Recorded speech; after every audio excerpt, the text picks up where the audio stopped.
Hi, I'm Deanna Chavez, and I'm at the Library of Virginia. This is day 52 of Richmond Public Library's 100 Days RVA Reads, which promotes PBS and WCVE's The Great American Read. As I said, I'm here at the Library of Virginia. This is our exhibition hall, and I'll tell you a little bit about this exhibition after I talk about the book. I chose to read The Intuitionist by Colson Whitehead. I read this because I had wanted to read a book by Colson Whitehead for quite a while, and when I saw this on the list and read the summary, it just sounded like it would be a very good book, and it was. It is so good. Lila Mae Watson is the first female African-American elevator inspector for a large unnamed city in an unnamed time period. There are lots of clues, so I think it's probably reasonable to conclude that the city is New York City and the time period is the era of formal segregation. Lila Mae is very confident that she does a good job, and she is part of a group called the Intuitionist. So there are two types of elevator inspectors. You have the empiricist, who use tools and measurements and things like that to inspect elevators, as you would expect an elevator inspector to work. And Lila Mae is part of a group of intuitionists, and they are people who can go into an elevator and just by looking at the elevator, feeling the vibrations, and maybe riding up and down a floor or two, they can tell if there's anything wrong with the elevator and what's wrong with the elevator.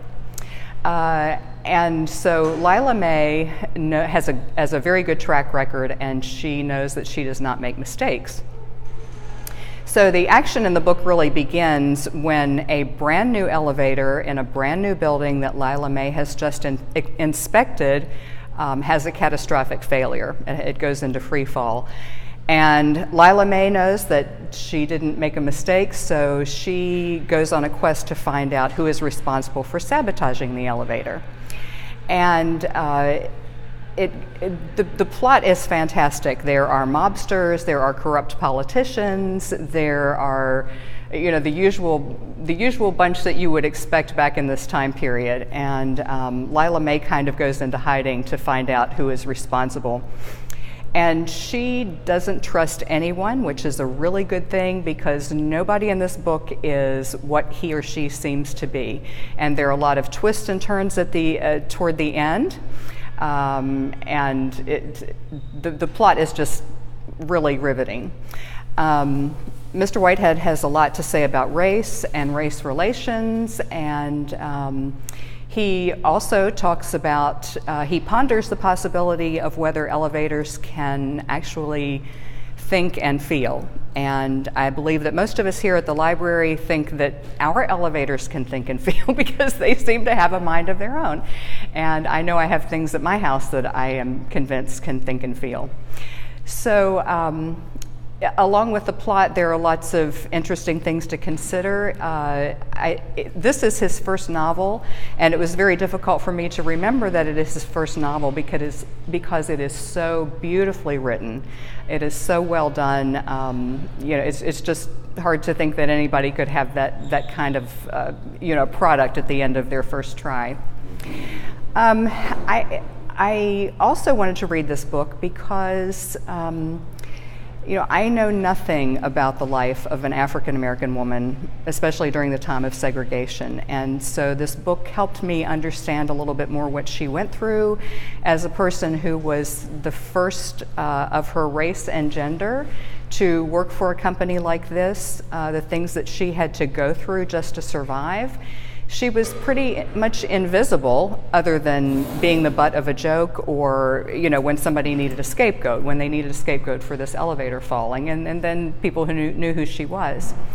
But I started to think about the sort of connection between the exhibition we have here and Lila Mae's life.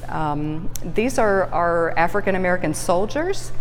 And like Lila Mae, they would have been, going into an organization where they were different and maybe not quite as accepted.